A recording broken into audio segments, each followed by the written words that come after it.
Meeting to order. First item on the agenda is attendance zones. And Steve, I think you have the next set of building blocks. I do.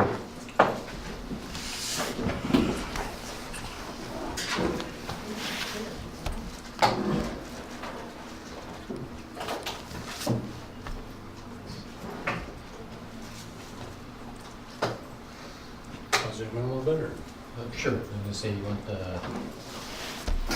I can scroll the data. So I think most of these, well, we reviewed these on March 8th, right? So this was coming out of community or the neighborhood input. I think there's two factors that went into these building blocks, and these were the Sharpie maps. The two factors, if you remember, were ability to walk, which was only measured by 2 miles, and neighborhood input. So if you go to the Sharpie map, there's a couple neighborhoods on here. This is Gardner. So we had neighborhood 42, 24, 28, all chose Gardner. 62 chose Gardner too. That's going to be a question of, and I had on here, I think it was Gardner or Grant. Could be Penn too. I was looking at that neighborhood today. Their first choice was Gardner, their second choice was Penn. The key is, as we've talked many times, I think we want to maximize walkers, but at some point the capacity fills up, right? So this neighborhood's just probably going to be interesting in terms of do we have capacity. So yeah, 42, 24, 28. So that was Gardner's input. Go to the next one. And then there was a whole pile of input over in North Lincoln up to the Squires Point type area. Neighborhood 51 was Forest Gate. 36 was Oling or something like that. And then of course the shires down here had 5 different inputs, 4 of which said Christine Grant, 1 said Wickham. So I think that building block was just based off of basically the neighborhood input. And if you just go back to the numbers, so interesting enough, that's about 299 kids, 300. Which if you have a 500 school with a lot of growth in it, it's not a horrible number, but there's a few neighborhoods that could probably swing either way. So this was neighborhood 62, right? Yes. Can you just go back to 62 for a minute? Yep. Sorry. That's right.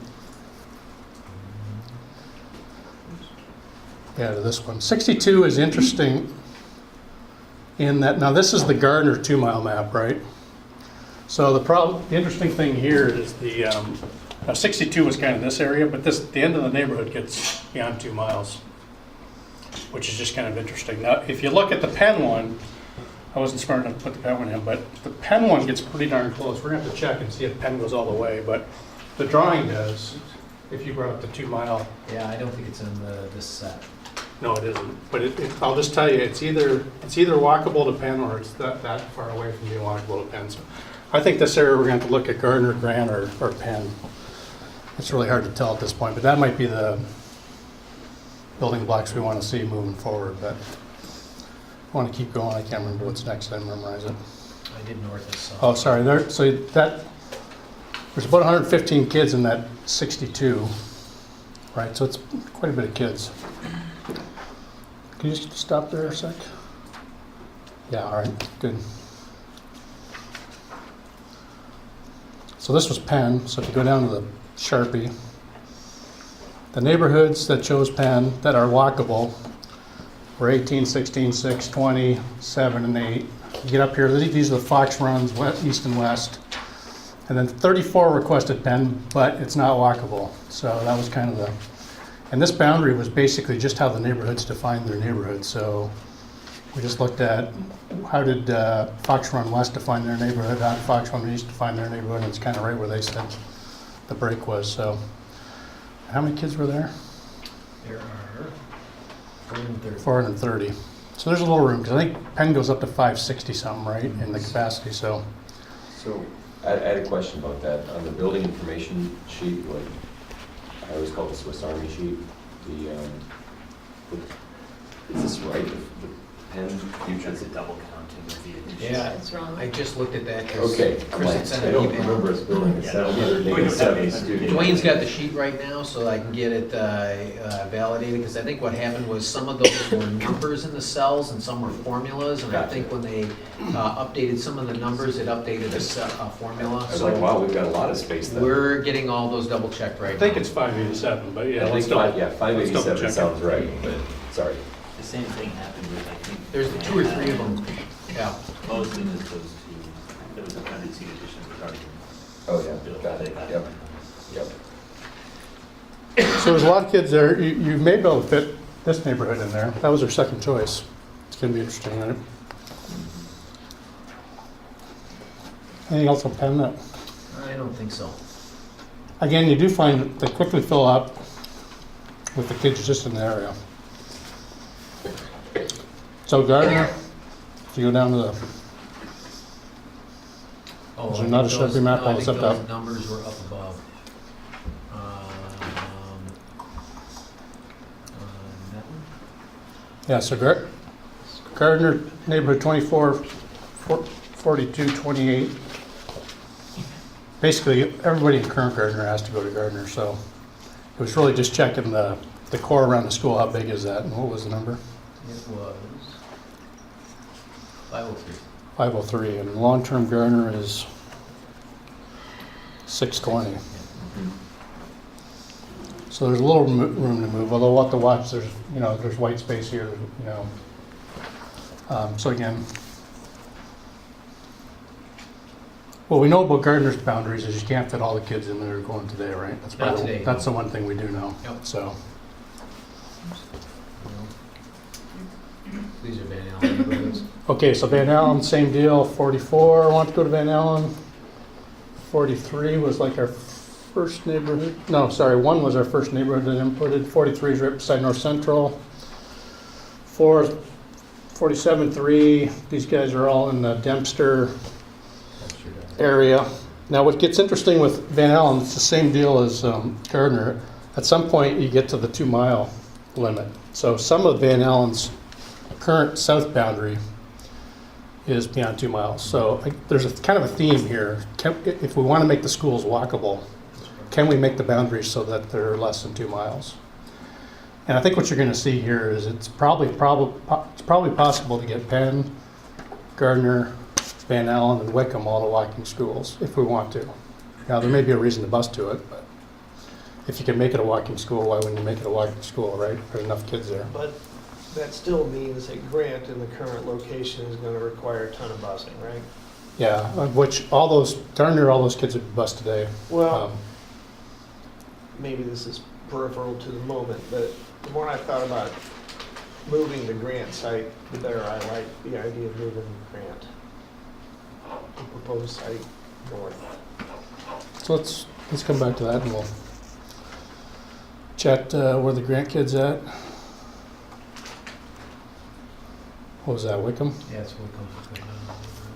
So Wickham cut off, Wickham North, right? And we basically cut it off based on the neighborhood input. 1932-26. Added South Van Allen just because of the 2 mile, and then the Stables is in here too. I forget what number that is. It was probably on the Van Allen graph. Might have been 18. Stables was neighborhood input. What was the number on that bad boy? That is 424. 424. Which versus capacity of 428. Maybe one of the things to keep in mind with Wickham, and this is true of other schools too, I just happen to know this one off the top of my head because it's easy to remember. There's about 100 kids at Wickham that are there as part of district-placed specialized programming. So one of the things that we may want to keep in mind for schools like that is we really have 2 choices. We can either move out those level 3 programs, or we just need to make sure that as we think about attendance zones, we build enough capacity into a school like that, that level 3 program, those level 3 programs can stay there. So, There's special ed in the yellow right. there. And Steve, where are those kids being bused from? We try to cluster those programs so that the bus rides are as short as possible for those kids. So right now, we try to have one from your perspective up in the northwest, southwest, east type of thing. So we look at trying to have 3 of those. So it'd be like North Liberty, Yeah. North Coralville. Yeah, and one of the things that we're looking at moving forward, we just had that conversation today, is watching the matriculation patterns that when we finish the attendance zones, so that where possible, if a student can't go to their home attendance area to attend their specialized programming, we want them to be able to go in the catchment area that feeds with their geographic peers. So we'll watch how the matriculation patterns set up so that Southeast has a program, North Central has a program, Northwest has a program, and if we have to bus them, it's as short a distance as possible, and hopefully in a feeder tree for them.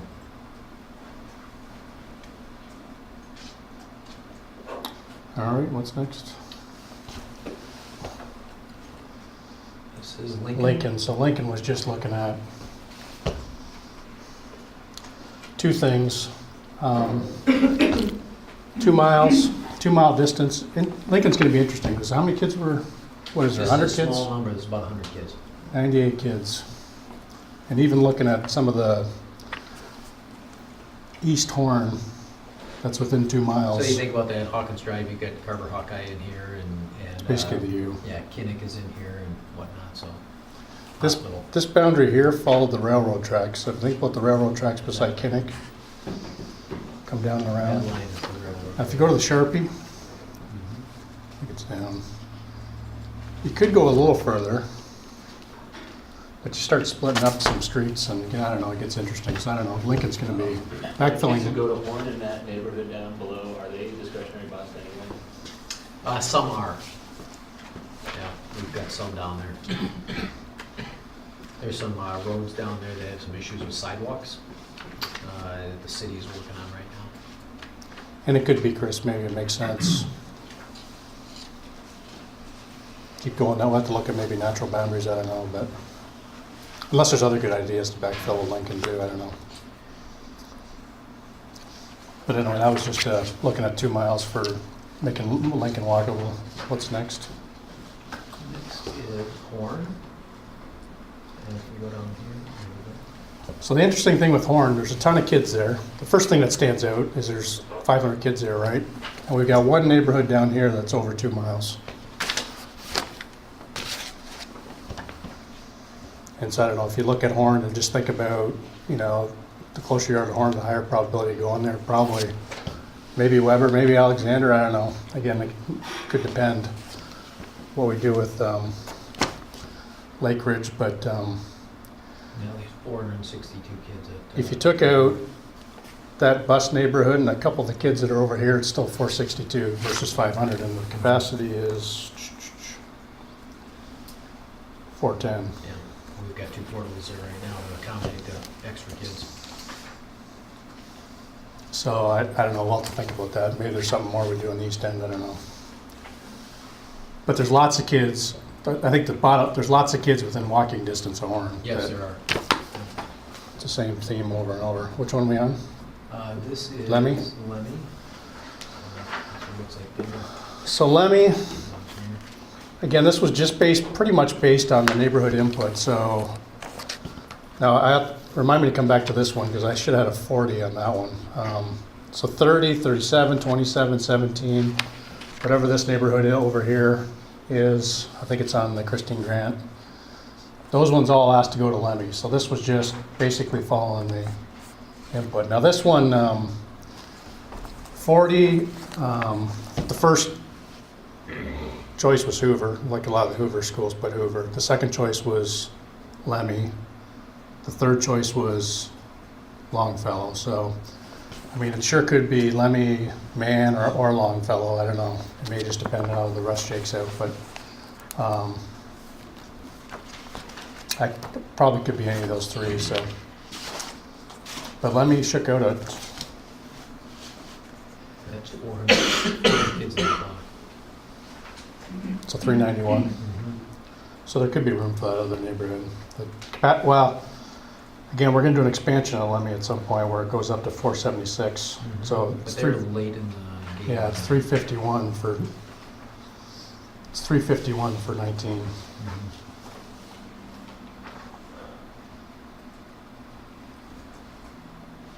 There's the- That was just a close-up. Yeah, I don't think we had a Longfellow map yet, right? no. So that was Hoover East. It was close to an earlier building block. It was basically just east of Scott. But there was 49, 38. And then this was the one neighborhood east of Scott that asked for Lemmy, which they're pretty darn close to Lemmy. So and we pretty much just drew the boundary where they defined their neighborhood.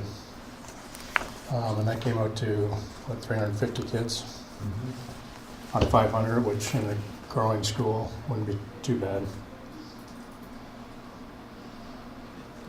If you go down to the, I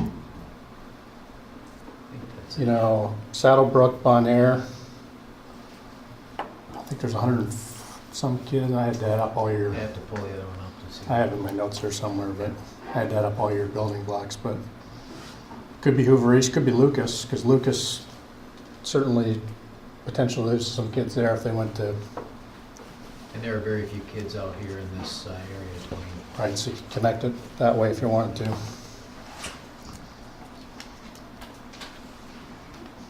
Is that the last one? That's the last one. So you want to go back up to Christine Grant, talk, Tom was talking about?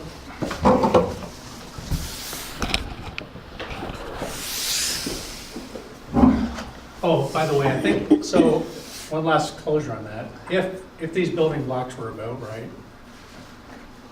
we'd be like 95, 97% delivering what people ask for in the neighborhood. I haven't done the first, second, third look. I got a look, so, but it'd be the upper 90s of actually meeting people's input, so it's possible to have a highly walkable scenario while meeting the neighborhood input. It's kind of interesting. But That's a quick question. I know we're going back to the grant question, but given the closing down of an entire neighborhood with, I don't know, maybe 1,000 people that live there, how is that going to impact Brentwood for the Rose Oaks that's going to close in the next couple of months? Amy had the numbers run on that. We've got 80 kids that live in Rose Oaks. About 50 of those kids are elementary students. They predominantly are Wood kids, although there are some that go outside to other schools. So that's about 50 students at Wood. So if indeed the price point precludes families from moving back in there, that'll have a pretty significant impact on the Grant Wood enrollment. We talked to the city in terms of there's a very low vacancy rate right now and not a lot of accessible potential relocation sites for families inside our district. So they're not sure where these folks are going to get displaced to. Do they wind up just dispersing throughout the district such that you don't feel that impact in any one district or any one attendance zone predominantly? We don't know that yet, but that's some of the thinking right now that the city shared with us, just because they have no idea where these folks might land because there just doesn't seem to be a concentration of available housing stock for them to move into. So what we do know is potential significant loss of money for next year, and no known destination for those students right So this neighborhood is called Rose. It's called Rose Oaks. now. Yeah, it used to be called Dolphin Lakeside. Point. It was Lakeside, yeah. Lakeside, Dolphin Point Enclave. Yeah, right now it's just not looking like those families are gonna come back. They don't know. They even talked about, are they going to Cedar Rapids type of thing? Yeah. Yeah, so that was the last round of conversation we had with them. And you said there's 50 elementary, and of the There's about, 30, yeah, 30 secondary kids. about how many are junior high, how many are high school? About 50-50, I think, junior high, high school. I think it was about 10 at Southeast Junior High and 15 at City High. Yeah, So something like that. that's 20, roughly 25, so we're probably short a couple there, but there was a Yeah. 10 and 15. Yeah. Was Okay. disbursement. It's 10 at Southeast, and Yeah, And there are a few others off to some other elementary buildings. Right. But I see. 49 at Wood. so we're looking down here.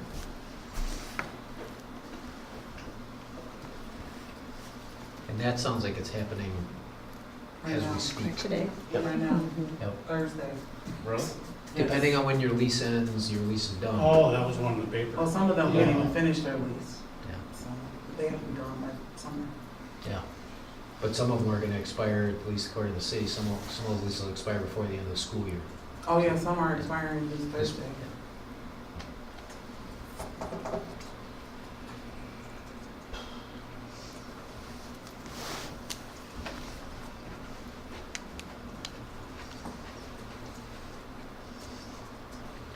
So do you want to talk? About Grant? Sure. Couple of things. The idea of how many buses going to Grant potentially? Oh, we'd have to do that analysis. Well, I mean, I thought we had a ballpark one. I don't think we have a ballpark for how many would go there. You can see though where the kids are in this map, so if you wound up with an attendance area that looked like this, oops, keep in mind we don't have the school's not located on here. You can kind of tell maybe a little bit better down here what we're talking about. Do you want, can you bring up the 2 mile for, I guess it Oh, depends on- sure, yeah, I can do that. Let's see. Or if you want to bring up,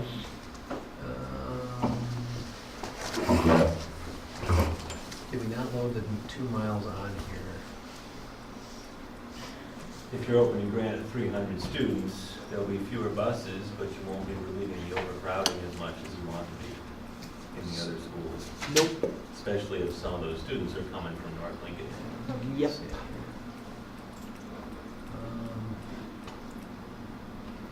well, both Penn and Grant, or Gardner were under capacity.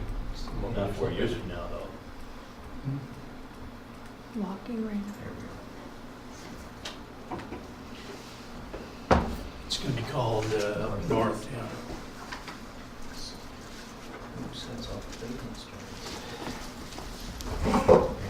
So given I just want to be clear, when we talk about buses, we're talking about on day one, in August 2019, if there's Well, that's- zero that's already development understood. between now and then in that area. No, Well- because the development would still go there. If we're gonna draw these boundaries, we can figure out how many buses are gonna have to run based on. But you had the Sharpie. Well, Again, we're Beyond 10 talking, miles. This one? My but again, we're point, One talking more. buses on day one, Mhm. not on day 1 year and day 2 year and day 3 year. I I'm just talking wanna be- day one, but we can see how much of this is beyond 2 miles. Then why say no when I say that? Because I'm not seeing what the difference makes whether there's development there or not. We can tell now sort of how many buses we're thinking about. The development's just icing on the cake because those people will walk. But there'll be additional Well- people. So to answer this question, this would be the 2, now here's the only thing to remember with this 2 miles. There's no streets in here. So really, everybody down here, like when you look at Forest Gate, it'll be under 2 miles because we haven't put the streets in, right? So just keep in mind, these may extend a little further because the streets aren't there, but it'll go up to about, the bend here. is that the scales? Well, this is North Liberty Road, Yeah, so if okay. you think about Penn Meadows, Yep. somewhere in the Penn Meadows area, it'll stop. It should reach all the way down to Wickham, although somewhere in here, and again, it's hard to tell because we don't have the roads in, but somewhere in here, like the Shires, somewhere around the Shires, it's gonna stop. And then out here, it'll go some of the way, but not all the way, so I don't know, we'd have to do a little, you could probably do a bit of a map on that. to figure Yeah, out- we could, and remember that what we do is we drop a pin in there, which is where that green dot is, and then Yep. the Versatrans software measures along the roadways for that 2 mile. But right now, you've got, Forever Green's gonna come in here and cross, Yep. and then we'll be off Forever Green in there. But until that's done, the software won't measure it until the road's actually in. So once that happens, right now, I think what the software is doing is simply going straight out to the road, to the closest road, and then measuring down from there. So that little spider web's gonna change somewhat when we get, when Forever Green goes in. And then there's a north-south road here that they're putting into, which I can't remember which runs between these two. I don't remember the name on it. But I think you'll be surprised. I'd be interested in the analysis because I think you'll be surprised that there's more kids within 2 miles than you think. Well, you mean for Grant? Yeah. on what kind of property? I mean, if they're McMansions going in, so to speak, and then we're looking at fairly good-sized lots and stuff, I don't see how there's gonna be a lot of density there. And farther north, it seems to me, within the 2 mile, there would be more walking density. The, What did City of Coralville zone the area around? this one actually, the Scanlan Farm development went in Right. front of the Coralville City Council at their last meeting. Yeah. It's a mixed-use development, so it's got houses, condos, duplexes, townhomes in there. There was supposed to be some senior citizen housing in there. I did not see that in the last plat map. And then there's another development that the Scanlans are working on, which is north of the high school. That is 70 lots. up to $1 million houses is the plan up here, and that's north of the high school. And I don't remember how many lots that is. Not helping us either. What's that? 70. 70, Be yes. so bold as to say that. I guess what I'm thinking though, and I'm not sure I can talk about off my cuff, but based on our projections, we know how many kids we have over seats in that North Corridor area, 4 years out, 5 years out, and the projections are good. And it's not clear that our projections are catching anywhere near the full effect of this development that's now underway. And so if that is gonna produce kids, it's on top of the overcrowding that we're already seeing. And so it doesn't help us alleviate the expected overcrowding that we're already seeing. Maybe the best way to describe it is, if you think about it, we've got 46 classrooms, I believe, right now in modular units. We've had some move in and out this year. So we're already a couple of schools behind, absent the 200 to 300 student growth that we'll have each year. 100 to 200 of those kids, 150 to 250 of those kids wind up being elementary kids. We usually have far more move-ins at the elementary level in terms of growth than we do at the high school, although we've been in that 100 student range at the high school for the past couple of years. So if you think about that and you think about the rate of growth that's up here, even with a planned school in the North Corridor, and remember, you think about that facilities master plan is a rolling 10-year plan, so we're always adding something to the end of it. Next steps for us are to think what comes in, what it would be now for us, year 11, year 12, year 13. And at some point in time, we ought to be thinking about planning ahead for that next elementary school that's up there, because otherwise we're gonna wind up with the same thing we had on the southeast side right now, which is a couple of schools, namely Garner and Van Allen, just because of the layout of their campuses, where we can park a bunch of portables to accommodate some of the growth, and then we just create islands and ship them down there.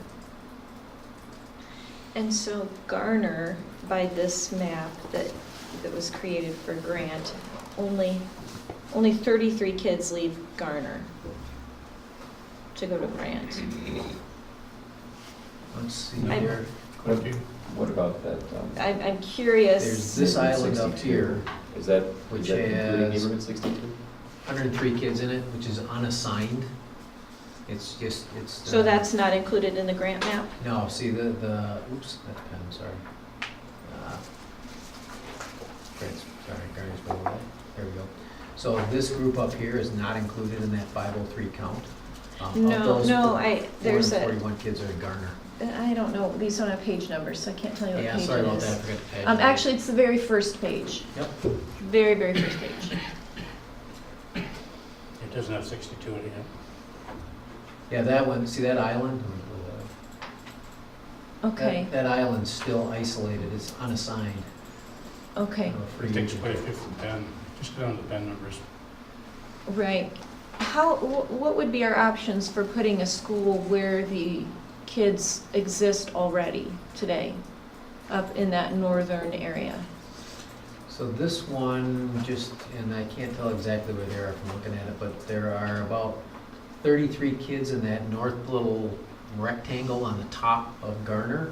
And then there are 100 Penn kids, so if you think about that, most of those kids are clustered here in these subdivisions, so that's give or take 100 kids in these two clusters here, and then remember there's another 100 kids down here if you kind of scroll down to that island.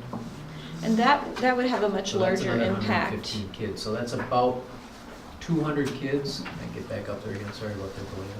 That's about 200 kids in this area here. I did a count on that one, but I don't think I did a block for that in the last model of the building blocks. So I guess arguably, just off the top of my head, without running the software, if I were to run that, that's probably a couple hundred kids. Well, That you got would 153 today be Garner walkable. Island, according to one of the back pages. What's That's that? just in the Garner Island is 153. And I thought in the Fox Run neighborhood, we were talking about 300. And that was 115, and then there's about 30 kids up here, so that'd be about 150 total. in the Well, you area. had it actually in one of the earlier facts. Yeah, I think it's the island as a on- whole is 153. I have it printed out, I don't have it up on the screen. Yeah, it's right here. It's in that first set Yeah. of building blocks I did. It's There's a that. fact, yeah. What is that? Did And you I not think, load that I up? think you gave us a number for the Cedar Springs also, I mean, so Fox Run also, I mean. I don't have it printed out though. Let's see. We could run a scenario that has that in north. Well, I would like to see us explore that option of making an attendance zone that would include kids that are walkable today that would relieve that capacity without having to bus them. yep. Where we would like to see land purchased. I would continue, one scenario is kind of what we just reviewed. Current plan, keep going down that. Next scenario, look at different location in the north. Now, I'll just tell you, we get into very interesting municipal politics, because you're gonna get some Iowa City Corps feedback on, and just district-wide feedback that, if anything, we put a lot of money Steve is at into the March 8th work session. Yeah, yeah, I mean, But yeah. we can't afford busing. Right, exactly. Well, I think we need to do the analysis on the Christine grant we even looked at and see how many kids would be bused or not. Well, and at what point does this discussion need to go to, since we're talking about potentially purchasing new land, that we need to go into closed session and have some discussions at that point, because all we're doing is enticing everybody who has land in those areas for thinking now their land is worth more than it did.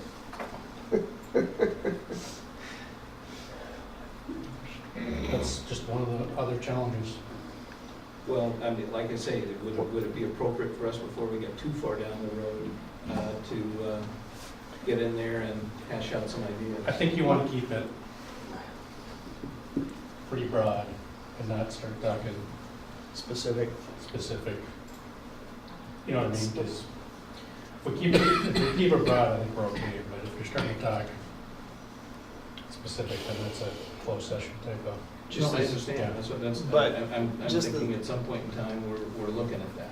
Right, but the general question is, can we look for potential sites for grant farther to the north? Which I know that's vague, but you've got the maps. And I'm gonna keep scrolling and down, I'm gonna have a seizure, so, Please don't. All right, where do you want me to go? Down? Anyway, FYI for you. There's a way to put like 4 on at a time or something. Yeah. There are, where I just lose my number. There are about 300, and I'll have to run it again there. It looks like there's about 350 kids in this area right here. Okay, where would you like to go, Tom? It's like north of Penn. yeah, Here's Penn, this one. we haven't bought anything for grant, right? We own, we own a parcel, Oh, yep. It's you own a actually, parcel. that's one I inherited. Kim, I don't You even know if you personally? know. No. Sorry.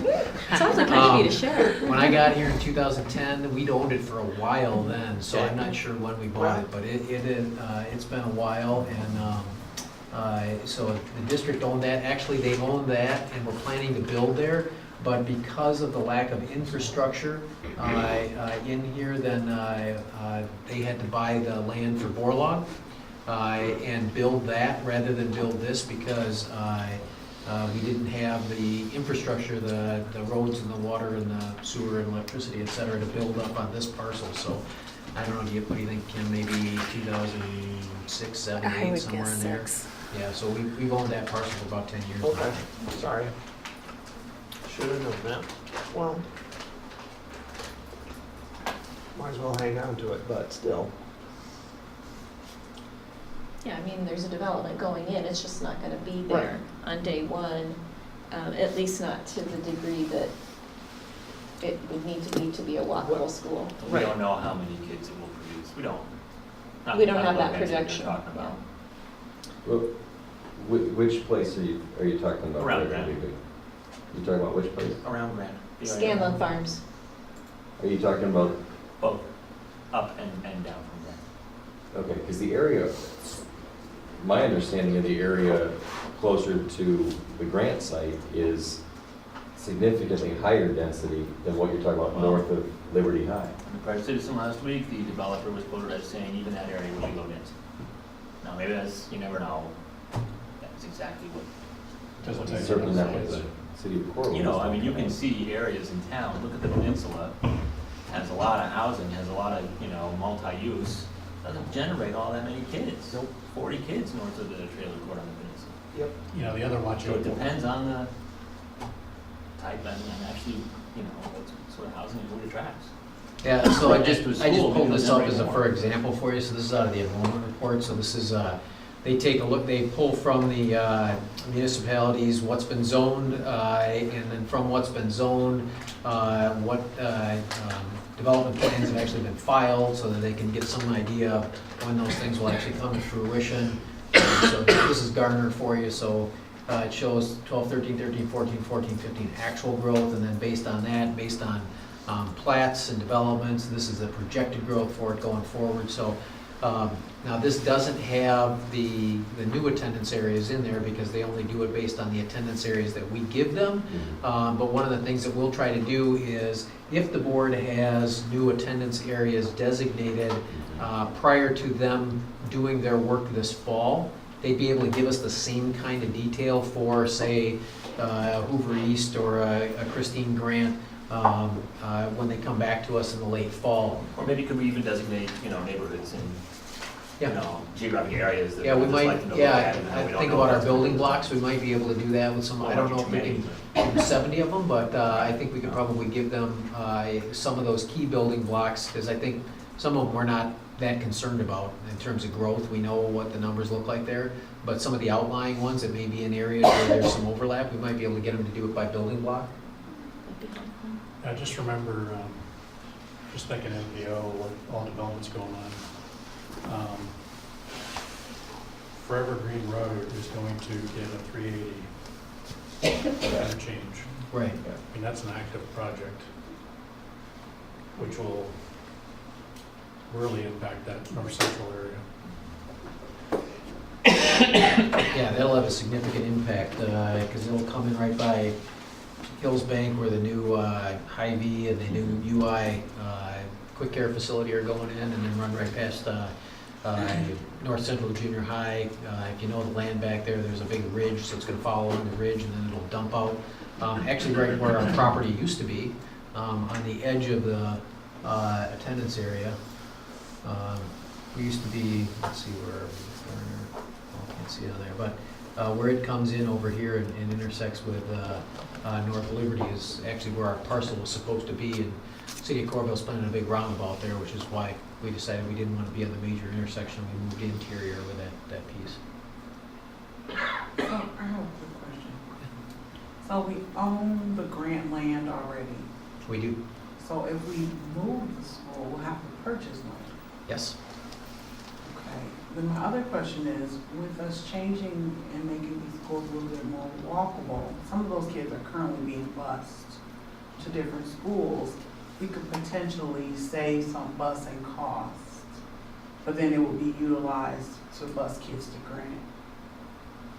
Yeah, that could be. Well, I think I think we need to do the analysis on Grant, how many kids we think we're busing. Because I can tell you, almost all of them today are being bused. Right, but if they're not gonna be bused, if the school's in a different place, that would still be a savings. Potentially.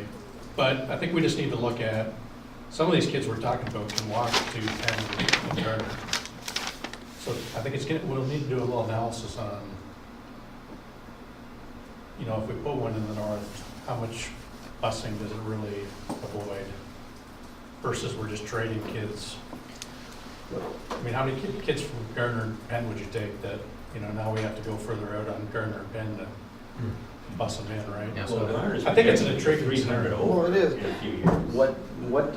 What does the idea of investigating a land purchase further north, what does that do for a timeline as far as coming to the rescue for for Garner and Penn?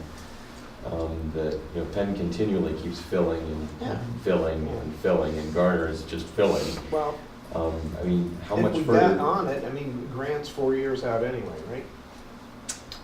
2019. 2019, yeah, 3.5, okay. It started in 2. Yeah. Well, yeah. It I started in 18 months. You know, if we get on it, then the difference escapes me right now, other than the fact that we have land, the current land, but I have trouble without seeing the total projection thing of seeing how Garner and Penn are gonna be relieved. And again, if the grant situation ends up with a busing analysis that says that there's a ton of buses, then I would. But how about, let's go get the data. So you're looking at within this building block, how many kids are currently being bused, right? Make sure I get the right data. I think that is a great question. Or how many kids will be bused if they have to go to Grant? Well, How many I kids wanna are know bused now and how currently many kids being will be bused. bused? Right, how many are currently being bused, And how many will be? who will be bused? Got it. Because if we're changing the boundaries and some of those kids are gonna be in walking distance, then, you know what I'm saying? I'm just saying, like, we have to look at both, Yeah, Sure. because we can't say it's the same, because Yep. it's not, because some of those Yeah. kids are walking now versus they were on a bus. So it could be almost the same price is what I'm saying. I'm not saying it will be, knowing that it's a new school and more development has to happen there. But and then my other question is, how much does it cost to investigate this other land? Is someone else doing that, or is the district? We do doing that. that? To be honest with you, that's something that we do on a kind of an ongoing basis. It happens in 2 ways. One, property owners approach us Mhm. and say, hey, we're looking to dispose of this piece of property. We've got a lot of people who have a lot of connections with the school district, great memories of being students here, want to help out, would maybe rather sell us the land than sell it to somebody else. So they pick up the phone and give us a call. It's actually how we got the land where the current Hoover East is. We had a landowner approach us through the city of Iowa City, so sometimes it comes directly from the landowner, sometimes it comes through our municipal partners. And they kind of serve as the middleman and introduce us. In other cases, we literally go out and get the Johnson County plat maps and pull them up and say, give me every parcel that's bigger than 10 acres, and start looking at those and then saying things like, you know, what's their access to utilities now, what's their future access to utilities, what do they look like in terms of transportation routes, walkability, how close are they where kids actually live right now, and then other factors like that. So it's kind of an ongoing process with us because we know we're gonna need more parcels. Somebody mentioned the speed with which things are developing, and so, you know, one of our concerns is it doesn't take too long for a nice looking 12-acre parcel to turn into a 6-acre parcel because someone develops half of it. So we do keep an eye on those, and like I said, we're kind of fortunate that we do have people that come to us with proposals. So it's, I wouldn't say it's something that we're spending part of every day working on, but it's definitely something that's on our radar on a pretty regular basis. So if, as some of our board members have presented that they want to move the school, do we sell the old land, or, I mean, what does that look like? I mean, I'm being honest. Yeah. depends. You know. Yeah. Keep it. I'd say it depends. I mean, in some cases you hold it, because again, as a municipal entity, we don't pay property taxes on it. Mhm. So for us to hold it doesn't cost us anything. And if it's someplace that we're presuming that there's going to be growth, it may be to our benefit to hang on to that. So if it's that parcel or any other that we hold. I would like to be 10, 15, 20 years out on land, so I wish we had more. No. Now, we're not supposed to, you know, as a school, we're not supposed to buy and sell land or, you know, Yeah. try to. We're not a bank, we're not a real estate broker, but if it's part of our strategic facilities master plan, then that actually gives us some latitude to plan forward. Because we should have our next 3 or 4 elementaries, at least an idea where they might go or have the land. I mean, why not? not going down in price, so. Well, at least in the 6 years that I've been here, as quickly as we are adding brick and mortar schools, we're struggling to actually get rid of modular facilities. If you take out the 10-plex, we've had a little bit of success doing it, but we're literally growing faster than we can build. So it's not a bad idea to have an idea of what comes next. I wondered if maybe we ended up locating that school where a lot of students were further north, whether you would then need or need as soon that Garner addition, and you could prioritize something else where the, further south in that side of town that, where there is some pressure building, we don't really have a plan for. I'll just tell you, in the end, the biggest pressure is on the west side, That's what I mean though. even greater than the north. Down by Horn. Yeah. And you look at some of our schools, I used Van Allen as an example before. If you know the Van Allen campus, if you go back behind there and you think about where the water treatment plant is and you think about where our property extends back behind that neighborhood 1 that you showed the first time, I mean, we could drop a 10-plex back there and no one would even notice it. You go to a property like Horn, and we had to get really creative to get the 2 single classrooms on there. And if you've been there and seen those, you kind of had to build them into the hill, and they've got stairs leading up to them because that's the only place on that campus you could put.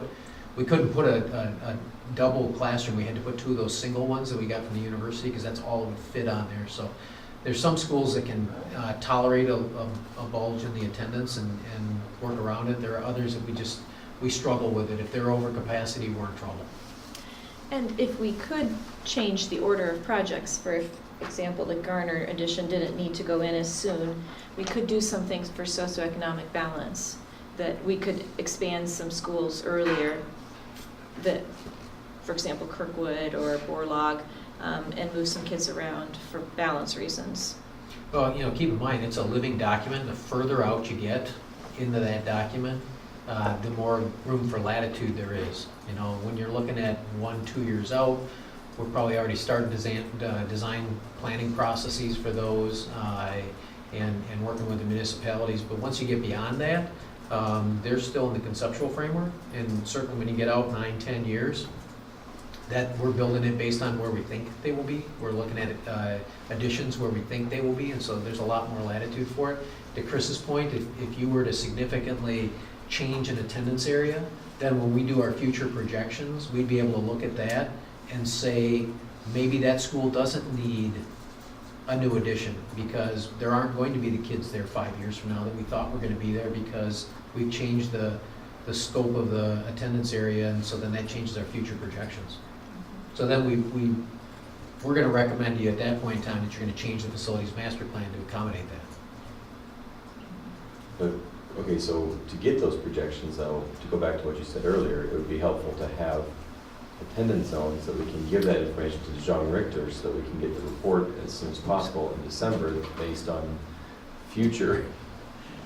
Round and round we go, right? Yeah, so like, for instance, this Garner catchment area, so when they do their Yes, they projections, do it based on the current. they do it by, Right. we send them a shapefile map that says, here are the plat boundaries of the current attendance areas, then they use that box to do their projections. So the only way to get those accurate projections for a future Christine Grant site, if it didn't move, if it stayed right where it's at right now, would be to provide attendance areas for that current location to get those estimations from DeJean Richter, the demographers. Yeah, then the other question that I have that I wrote down for them is, can they do it, I think it stems back to a question Chris asked, can they do it by building blocks? How many, from our contract, with them, how small can we go? Right now, they're doing 20, if you will, elementary building blocks, because those are our attendance zones. Would they be willing to do those 20 plus another 20 smaller neighborhoods? Because in a sense, they already have that, because they have it subsumed in their greater school district or school attendance zones. So could they break it apart? I don't know, we'll have to ask them about that. But if they could do that, going back to, where was it? Yeah, I mean, you could take an area like that and give them this whole island maybe, instead of having them do Garner separately. Right. Could they do the Garner Island? And then, one of the things that does for us is that helps us, because they'll age kids as they go through there. They know what the turnover in housing stock looks like, so that helps us decide how many first graders are there this year and how many are there in 10 years? And is it a neighborhood that's gonna age out? And is that gonna have an impact on both elementary, junior high, and high school attendance wherever we send those kids? So I don't know if they can do that. I would presume that they could, but we'll have to ask. That could be really beneficial for you, because you could see a map that, or you could see a report that shows, whoops, thank you, there. Well, You they give could us see a like a report that heat shows map. this, but then a report that shows building blocks. They give us a heat map, so I would think, okay. Yeah, they might be able to, in terms of population density by grade band, they might be able to. The growth map is like a heat map. Yeah, it is. I'm thinking about how they might, yeah, we can work with them on that, see if they can put something like that together. We have to figure out what we want, that's the hard part of it. But I don't know if we're ready to change gears out of the North Liberty discussion. I think so, so are we clear what we want to get out of North? I think so. Yep. Christine Graham before and after, and then we'll look at, Yep. if we put something in North, how much busing could you eliminate? Right. Yep. By the way, just as an FYI, I can tell you that, oops, I'm interested to see if Lori wants to go where I want to go. in She that does. in that block you were talking about earlier, if you go across here and come grouse down here over, there are 320 elementary kids. Well, now, wait a minute though, because I saw a different number based on the fact that we put up a couple of weeks ago. Or it was 153 for the Garner Island, and then it was 250 something, and we got 399. I think that one included secondary kids. No, that was without the secondary. With the secondary kids, there's 400 to the west of that. So I subtract, I just did the math right now, so we just got to reconcile our two different. Let's get it. Yeah, I pulled K6 numbers are 320 in that block right there. But then X percent of them can walk to Carter or Penn, so that's what we have to figure out. All right, so I'm sorry, what did you ask for next? Where did you want to go? So I wanted to look at the Lincoln map. Bingo. The Lincoln map, all right. That's it. So it has 98 students in it, which is not enough, clearly. So this also sort of is a discussion relative to Grant in that we've got the North Lincoln kids that are like, what, 100 kids or something, maybe more than that, 150 kids, big chunk of kids. However, that being said, something I personally would like to see explored is how we could bring some socioeconomic balance into the Lincoln area with the areas that are less than 2 miles. And one such area would be the Forest View trailer court area. And there would be some other areas, I assume, as well, but we need some bodies there. It's first to be the one by 80.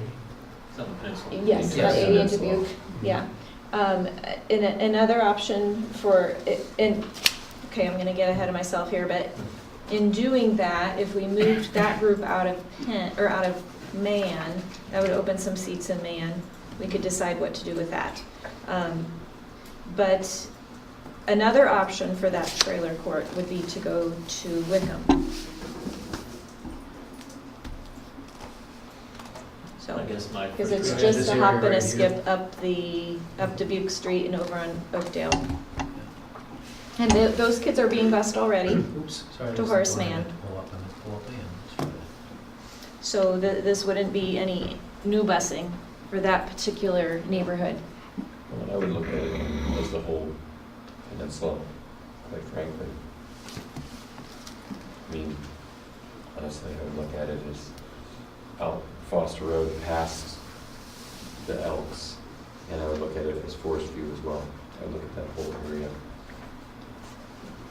My first reaction to that is, I can understand where you're going, but it all hinges on grant opening in the currently planned location. Otherwise, we can't move North Lincoln out. And there's some reasons to be concerned about taking people out of Eastside Iowa City elementary schools where we have capacity and putting them up in the north where we really don't have capacity. So FYI for you, there's about 90 kids in the, what you'd call the North Man Island. Yeah. 90 elementary kids up there. So it might be a little difficult to envision, but But you could actually move the North Lincoln kids to someplace other than Grant, though. Well, but Wickham is gonna be over if we don't have Grant to relieve. Horace Mann? Okay, well, then you're talking about Iowa City schools. And Right.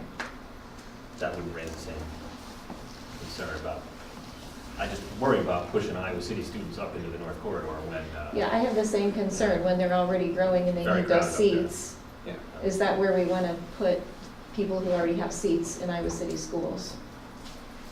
Now, if Grant is gonna open where it is, then it's hard to see them not going. Right. At least to North Lincoln, but,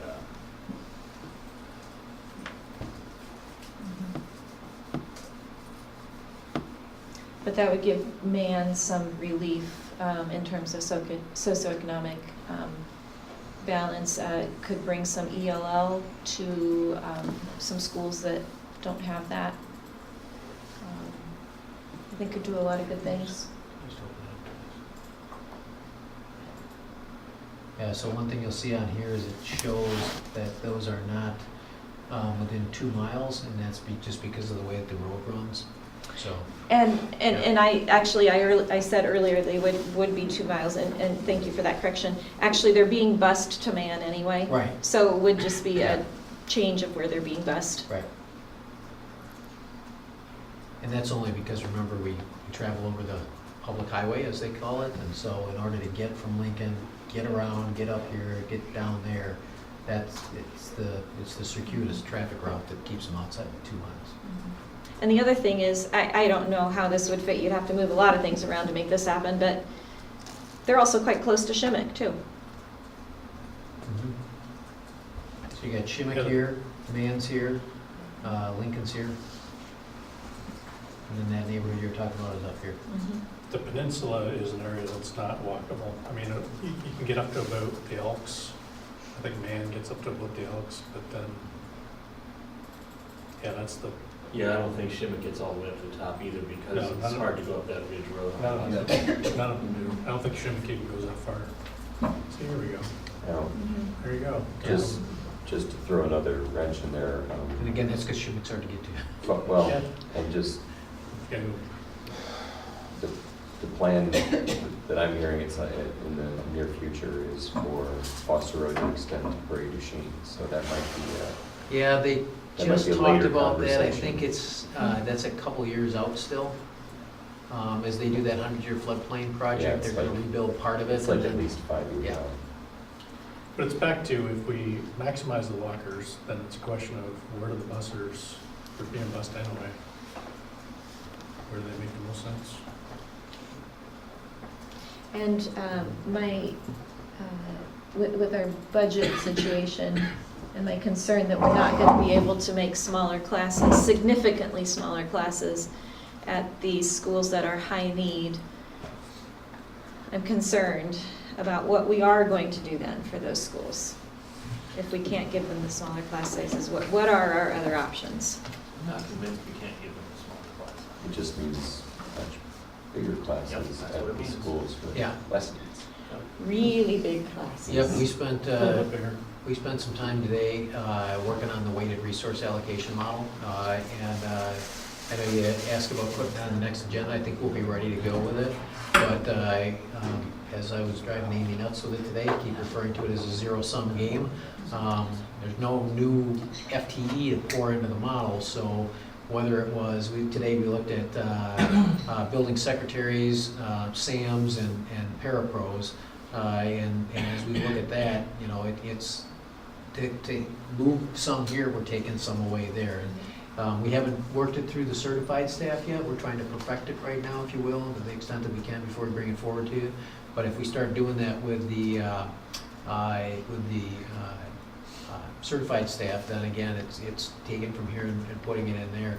And one thing I'll say with John sitting next to me is it's much harder to do it at the secondary level, because when the N of the schools is small, 2 at the high school, 3 at the junior high, statistically, as you start calculating where you stand in standard deviations, you know, you're either here or here.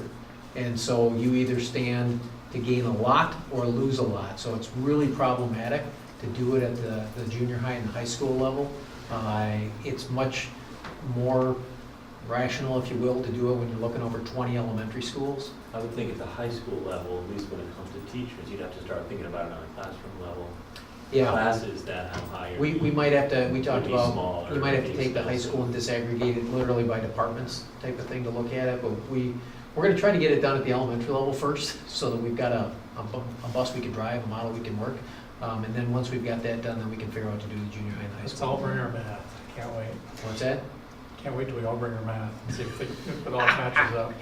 Craig And wants to explain statistics to you. I'm trying to keep that off the agenda. And I hope we can accomplish that, because 2019 is an awful long time It for is. these folks to wait.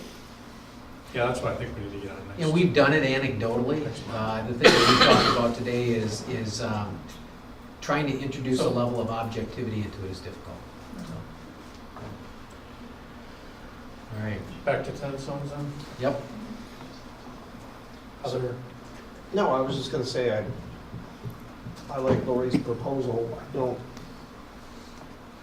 understand yet. Do you have a difference, Brian, between what she was talking about, what you were thinking about here in terms of the sweep geographically there? So, for me, I have it written out as Lincoln/Man. And the whole peninsula, including Forest View, has traditionally, 91 kids. right, and those children, those students all go to Man. And to me, when I see Lincoln in Manville Heights with that map as it is in our packet here at 98, I look at 91 kids from the peninsula going to Lincoln in Manville Heights, which is probably where they in my opinion, they probably should have gone all along. Evening out just under 200, which is roughly capacity at Lincoln. That frees up space at Man. Man could potentially reach further north, although eventually you actually run into Shimmick School. But, you know, Shimmick is kind of weird. Shimmick's a little bit like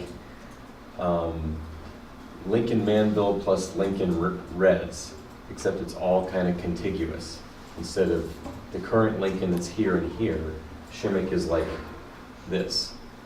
So I'm wondering if, you know, if Man reached further north or further east. There was a couple of neighborhoods that were designated as potentially Lemmy that were fingering westward that could potentially backfill Man. The area up by 40 was Windsor. Man was their second or third choice. Yeah, right. Woodridge and Windsor. That's up. That Man was listed as it was like a tie choice in Yeah, there. it was. So you know, thinking of, you know, we're backfilling Lincoln, and then we're backfilling Man, but I think there's potential room in there to do that way. I mean, that peninsula and Forest View has been going to Man as the peninsula has grown, and I just don't know if it ever should have been going to Man. So a building block would be like a plus peninsula. Yeah, that's what I would say. Thank you for summarizing that. No, it's just, you know, it'd be all that North Island. Yeah. You got that one, Steve? I think so. Taft Speedway, Foster Road, Peninsula, Forest View. I might just have you send me those specs, and then I'll make sure Sure, that I sure, don't yeah, get yeah. the wrong roads, if you would do that for me, Brian. Yeah, All right. it's the whole purple part. Where the horseshoe of the river is. I think he's talking. Oh, sorry, other the thing she's turquoise talking part, about. yeah. We'll have to look at which. So the whole North Man Island? I got you. Yeah, that's the one I just drew with 91 kids in it. Yep. Yep. So add that to Lincoln. Maybe the building block. I'll line that one out so that comes in as a building block next time, so you can see that. Cheers. Thank you. All right, next. Is there any other feedback on the east side stuff? Where does Breckenridge, does that end up Hoover East? Let's see. I didn't see that on the, maybe it's just. I think the answer is yes. I was thinking, So that's this little island down here. which Okay. is dark green, because Yep. it's Lemmy. Yep, I got you. And I don't have that other sheet linked down here, I think Chris might have it up, so you, how many kids are in that? Let's see, you want Breckenridge? Yeah. That's this Yeah, I right think here. it was actually listed like, Chris Gibson? I think I called it Lemmy Yeah, Island. it's getting darker and darker. It was great when we started at 4:30, but Chris, I think I called it Lemmy Island. okay, I think I can find it. thank you Thank so you. much. Must be open. It's Take a cute. nap. Maybe I can. Here, I might be able to just draw it down here, hang on a second.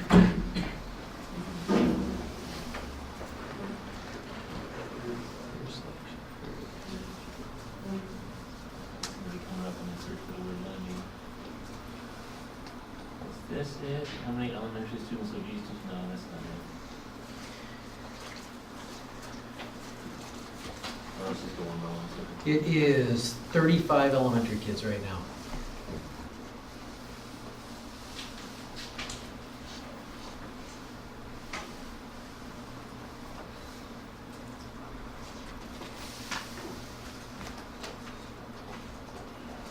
Wasn't there some discussion to move over Saddle Brook area that's currently out of the Lucas. Either one. Lucas or Lucas or? That one right there. Is it easy enough to do both? What's that? Add them to Hoover East and add them to Lucas? Yeah, because what I can do is, and that's when we were talking about last time where it was broken down into 4 small blocks. I can do this as a separate block, so you can see it then, so we can add it to either or. Yeah, that'd be a good way to do it. Yep. Or whatever. I know somebody asked a question and I just wound up deleting it, but somebody asked, I think it might have been in the email, how many kids in Horn live east of Sunset? That's about 130 kids. I can't remember who asked that question, but, I think that was me. okay, sorry. And are I those got a bunch bus of other kids? questions that you've asked that I don't quite have done yet too. That's about 130 kids that are east of Sunset. Are they bused? Do you know? There are some discretionary busing areas in there, although I gotta go back and look and see if. I don't we- think it goes all the way to Sunset.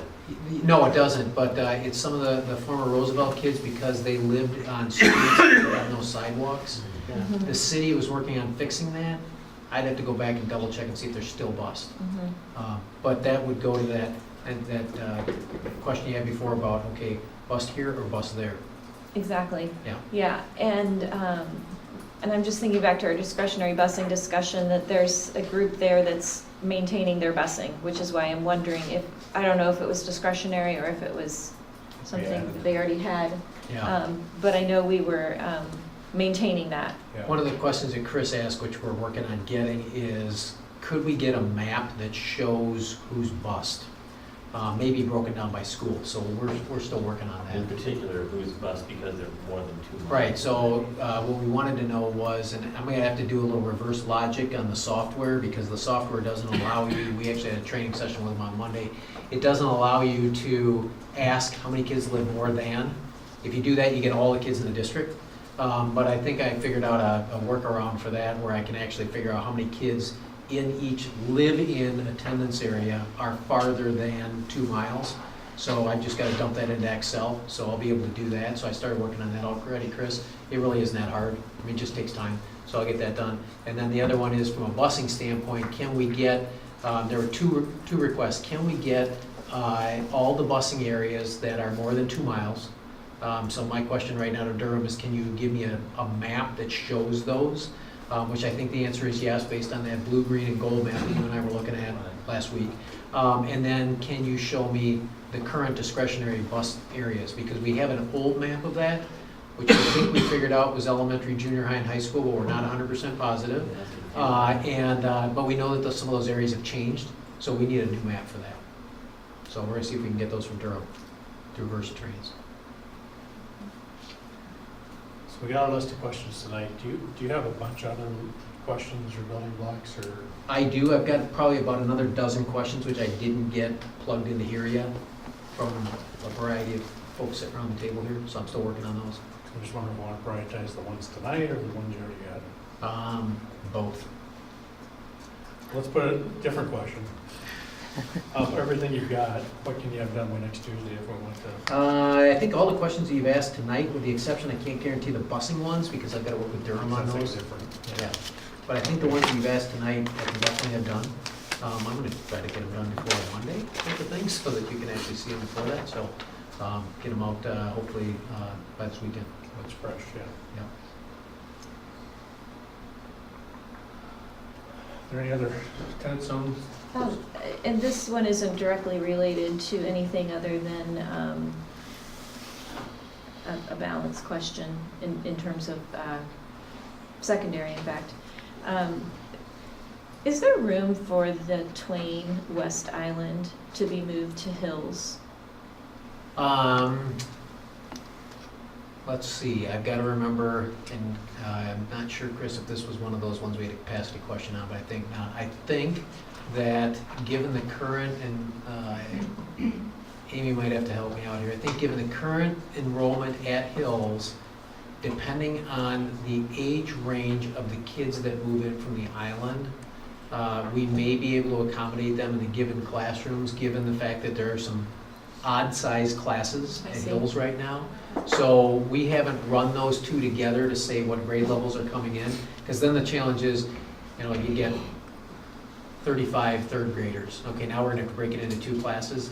Then, if they're not in the right cohorts, we're gonna run into a space issue there, just because there aren't that many classrooms down there. If they're in the right places, I think we can accommodate them. Uh-huh.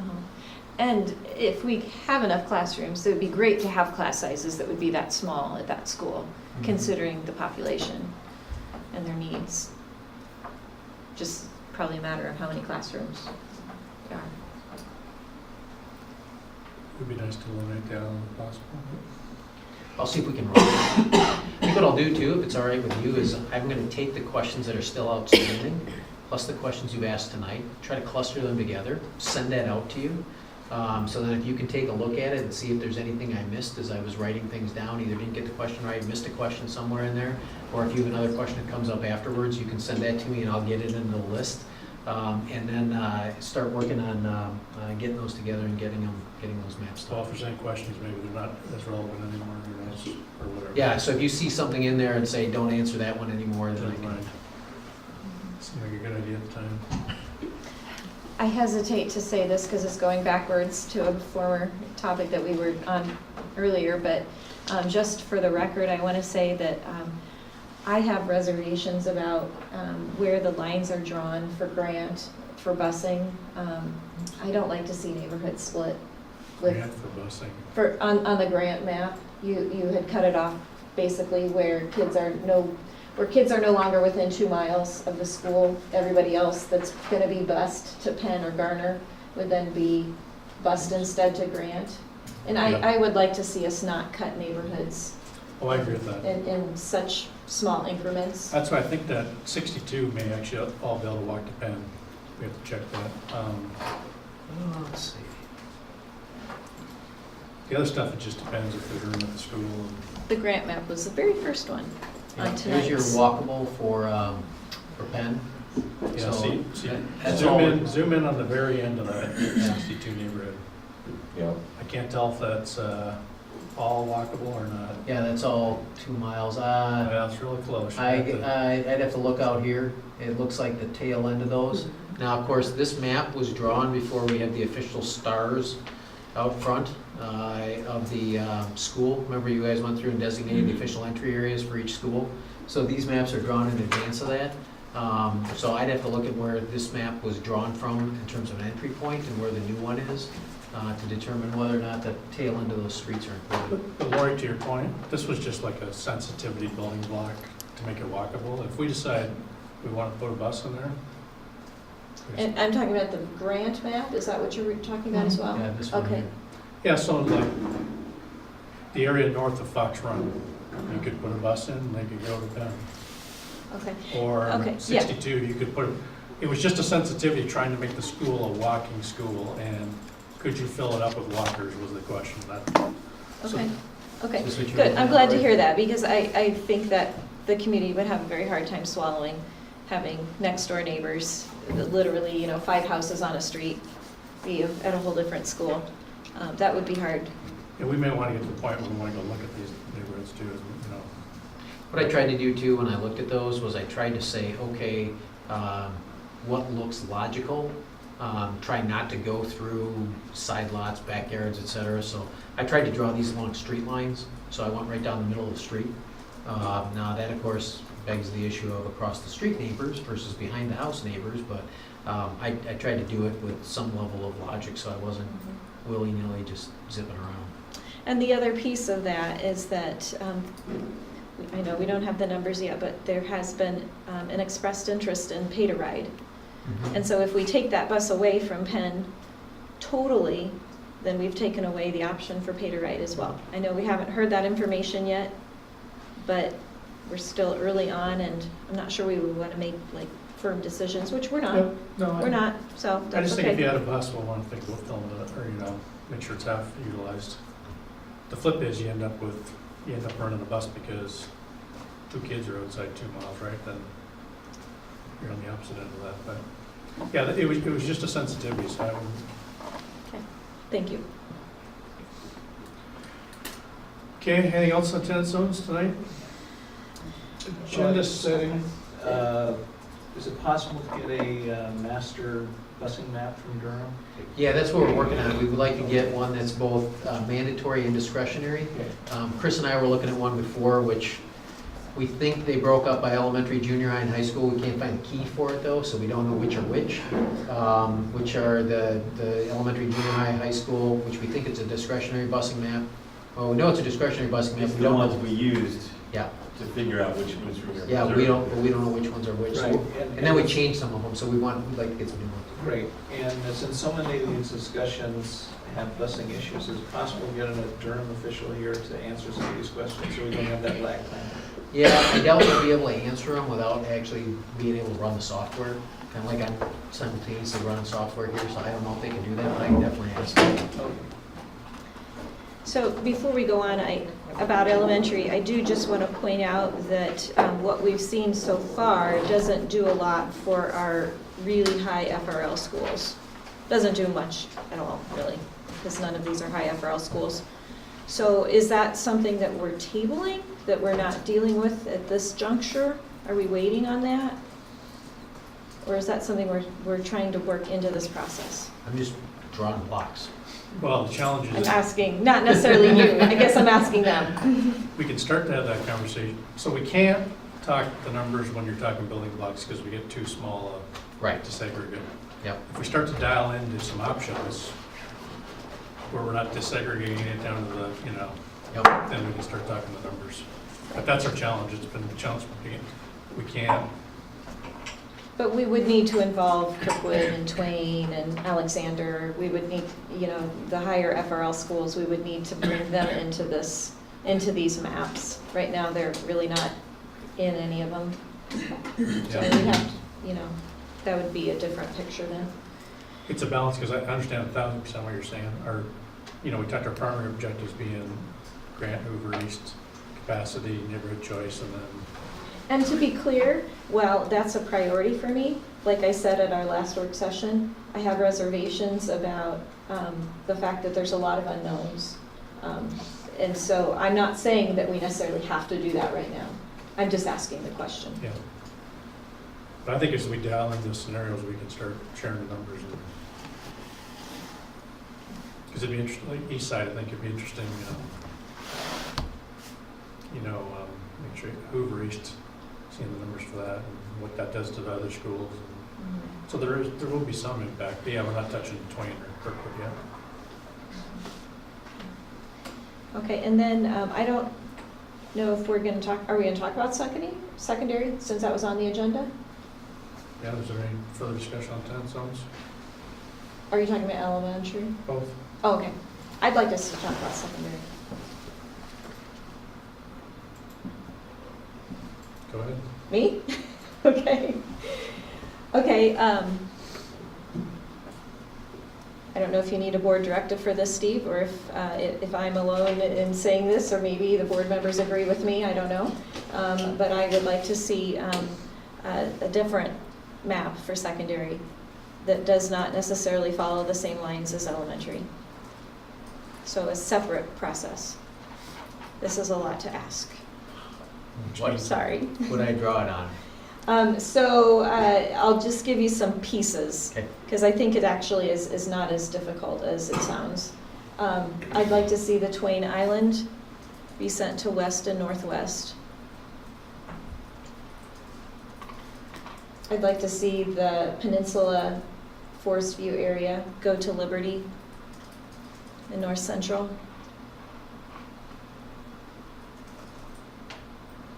And then I'd like to see Kirkwood go back to west. I'd like to see Alexander go back to city and junior highs as well. I'm wondering, with our discussion about Grant, this sort of plays into that, but the North Lincoln area, the most north part of both Wickham and Lincoln, I feel like need to go to Liberty. I wouldn't feel right about telling them they can't go there when they're like so close. But the Lincolnshire area, I don't know. I'm gonna ask the board, what do you guys think on that? Well, I'm interested to see all that stuff, just to see what it looks like. And again, I'm kind of less than 100% certain that Grant will be built in its current location. And if just, you know, hypothetically it is not, I agree that North Lincoln, some portion of it at least, would have to go to Liberty.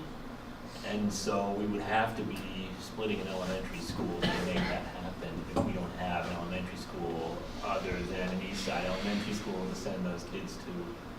So I'd be interested to see what that would look like. Could you Sharpie it up? Sure, yeah. And it would be the same situation with the Peninsula. It certainly would. Because we would I be mean- sending them to, If we're not going to open Grahame, what certainly we have to just send them said out is we Wickham. would send them to Lincoln, but then we would be talking about sending them north for junior Yeah, high I mean, and I high think school. I would like to at least start experimenting with the idea of some elementary schools kind of going their separate ways after 6th grade.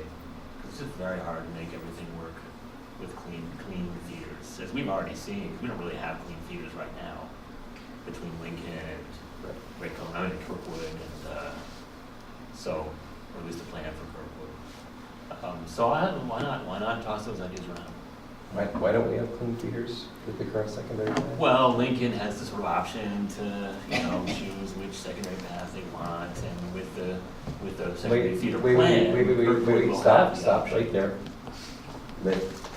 Lincoln has the option with the secondary plan that starts in 2017. No, I'm saying right now, a number of Lincoln people opt out of the current secondary path, at least for junior high. Right? I'm not making that up, right? The voluntary transfer. It's voluntary transfers, but I mean. They're assigned to Northwest, but the arrangement is that they have the choice to go to Southeast with their own Right. transportation. Right. But But then in- with the but in- secondary feeder plan, that's what's gonna happen with Kirkwood, right? I mean, they would choose between Northwest or North Central, and most of them will probably choose Northwest, but would end up at Liberty. So it's not a pure clean feeder plan. Well, there's an option, yeah. But I think what conceptually though, the difference you're talking about is a choice non-clean feeder system versus Yeah, a that's right. forced non-clean feeder system. That's true. And the difference for me is, I'd be pretty uncomfortable at this between 8th and 9th, peeling off a small number of kids from one junior high and telling them they can't go to high school with all the rest of the kids. But if we were talking about Lincoln, for example, half the school going one way, half the school going the other way after 6th grade, I would at least want to entertain that idea. I think I got what you said. If you could just Sharpie it up, then he's clear. I've been here a million times where we talk about something, we think we're clear, and then we're not. Yeah, so and I'll do, I can do like I did here, where if you either just drop it off, I can scan it in then, so Okay. that you can see it, and then I can make sure I match Okay. it. You can see if I matched it Or at too. least put pen to Okay. paper, you know. And are there other things that the rest of you would like to see in that? Well, I continue to worry about junior highs for a number of reasons.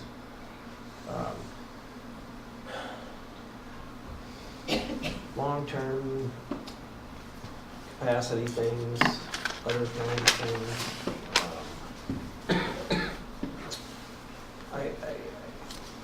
don't know, I mean, it may just be because there are 2 grade levels there that it's not as huge a concern, but so it's you can say, well, it's a variable amount of students. You go, well, you know, yes and no. I mean, you know, you're always going to have 7th and 8th graders there.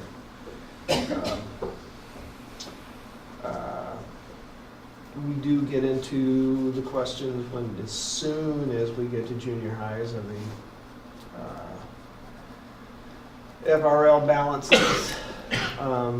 I worry about just the complete capacity of Southeast sometimes.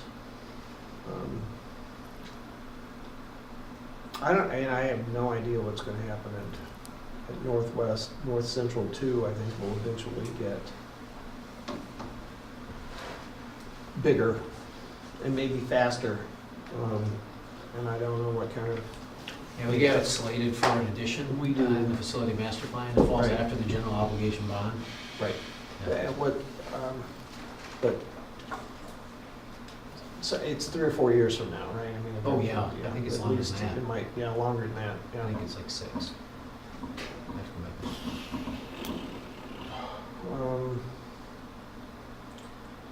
I don't know what to do about it necessarily.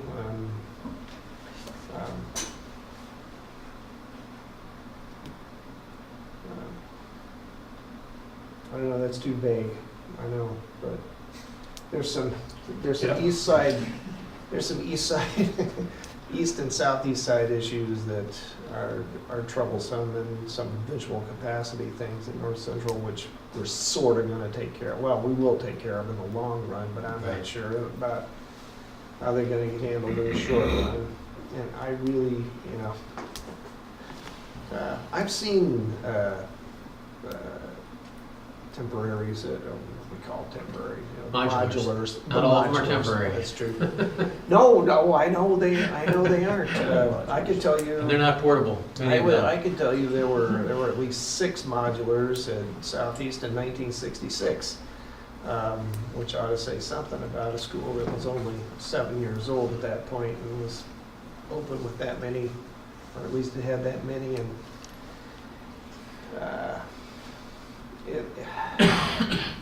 I hate to see any school with an inordinate number of modulars, even the 10-plex, which is not a bad unit as far as it goes, but it's not a cheap one.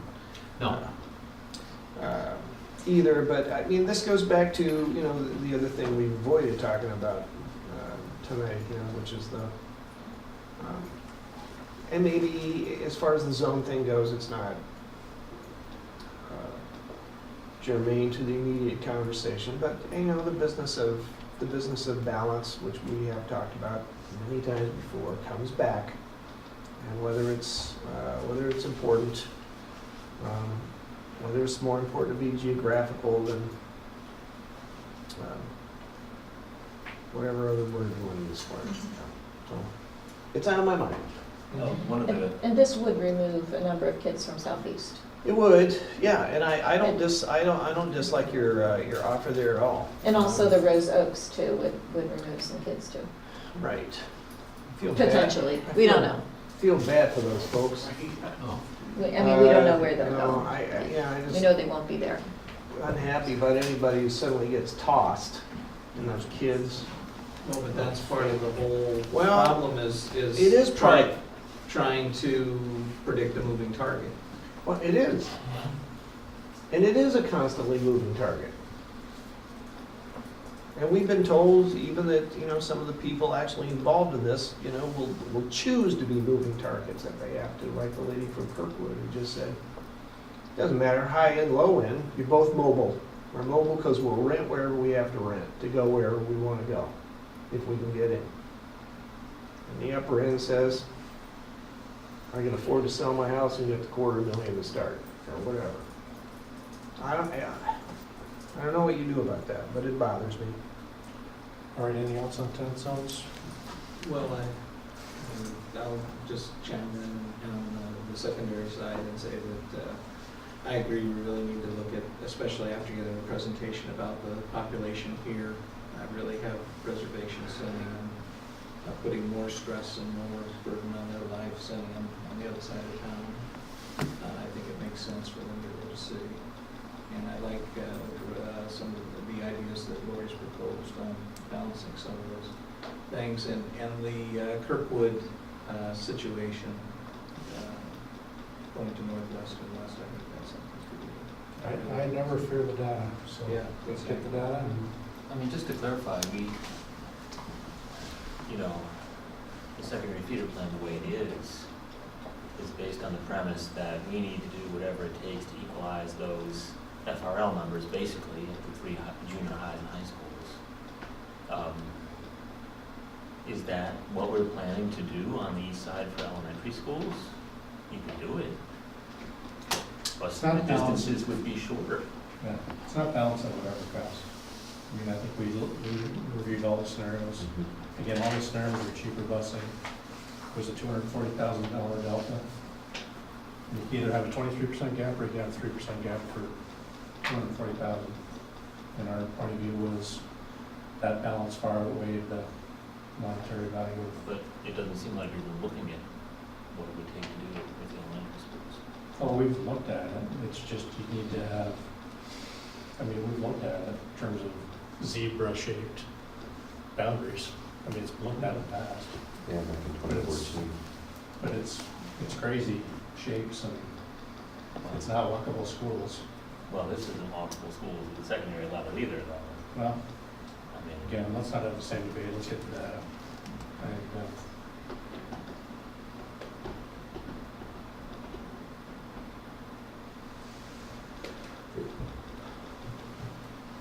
again, I'll just, most of our secondary schools, our students are bused, especially junior high. So the 2 mile radius on 3 schools doesn't go very far. Well, we've had that discussion before, so I mean, let's drop the scenario and see what it looks like and we'll go from there. Anything else in tenant zones? So agenda setting, I'm bringing up the doodle pool. I think we got everybody except Tasha, so check your calendar here. So next week, the best day was Tuesday the 5th. I was right, I can move it. Lori, I don't know if you're. now, we do have a couple of meetings on Tuesday the 5th, right? We've got committee meetings. Yeah, if we were to do, well, we got, yeah, so let's just talk the 5th. So 4:30 is the Groundbreaking. groundbreaking, and there's 2 committee meetings. I'd be happy to bump those committee meetings. I'm just saying. Good, just Lori. Because it's gonna be too much. It's gonna be too much to do those 2 committee meetings and do a work session of Yeah, Especially we gotta be somewhere at 4:30. I'm out of town, so I'm Okay. out. So do what you need to do. Oh, right, that's you why want I'm It's going just to that like, meeting. So no, that's right, you are. hold Thank on. you. P&G does have work to do. We have the IPM wording to look at. So we can't bump that Well, I one. won't That bump one, it that necessarily one has to forever. move. But A&E, there's potential to bump that if Lori can't on the 5th. I'm out. So we can I bump mean, I'm out of A&E. town, so, Yeah, but then Lori can't go to the board, the work session if we have on the 5th. but I would rather you do a work session at a time that is not 9 o'clock, 10 o'clock at night than Let's get the data. plan around me. I mean, I feel like that's just really not healthy for all of us in our lives and our balance and having a good quality product in the end. To have work sessions at 9 or 10 at night. I can't remember what we had on the A&E agenda, but now that supplemental state aid is seemingly wrapping up, good, bad, or otherwise, I don't know if we have all that many pressing issues with A&E that we couldn't bump it a little bit. Could this be, can I just, Yeah. could this be a real quick work session so we just get the data back at least and we make it public? Sure. And I'm just gonna spit this out. So what if we do the 4:30 groundbreaking? I'm just making this up as I go. Work session, 5:30 to 6. P&G 6. We get the data back, so we're not doing a whole lot of discussion with Lori, but at least we've done a cycle on the data. And then you can have your P&G like right after that. I'm just making that up as I go, but Yeah, we can do it. then we at least get a data cycle in. We don't need to So no A&E? knowing that's June. That's what I'm proposing, no, or we'll figure out if we can bump A&E, but there's no pressing issue right now, Would that work for you, Steve? not that I'm thinking of. Okay. Although something just got referred to Annie at last week's. We can look for a reschedule. I can't remember what it was. It's okay. It wasn't community comment, it was it minutes, PTO meetings or something? I don't know, anyway, we'll figure it out. might have been minutes. No, I think he did minutes. I wonder if it's, Somebody's gonna draft the one pager There's a lot of, issues with last year. kind of had to do, we talked about minutes. We'll figure it out. We'll just reschedule it, it's fine. Did you get that, Kim, 4:30, Yep. 5:30 work session? 5:30 to 6, the work session, or you just want to do, you don't want to it stop immediately after, time? But we're gonna target 30 Let's minutes. put a soft stop at 6 o'clock. Do we want to do 5:30 or 5:45 because of the, what's that? Okay. Breaking is at 5:30? 4:30, isn't it? so 5:30 work for them? So, I know I'm a broken record, but could we not have a work session on April 12th after a really long meeting where we review transportation appeals? Doesn't matter to me. I mean, you know my point of view, I'd say book it, and then we can not do it if it's a long meeting. Or we just do like Tom, we said, the board meeting can't go beyond 8. I wanted That didn't it. work very well. Well, I was happy I like with the concept. presentation, but yeah, you know. 10-minute break at 7:50. I like it. I'm open to not having a supervisor too, but if it goes beyond a certain time, we don't have it. Okay. Let's put it on the calendar, and then we can, like, what do you want? If it goes beyond 9, we don't do it, or, we can talk this, how about this? Think about it, and we'll talk it at the next work session, and decide what it is. So we are for sure go 5:30 on the 5th. That's 30 minutes. Anything else for tonight? Entertain a motion to adjourn? So moved. For a second? All in favor, say aye. Aye. Opposed? Meeting's adjourned.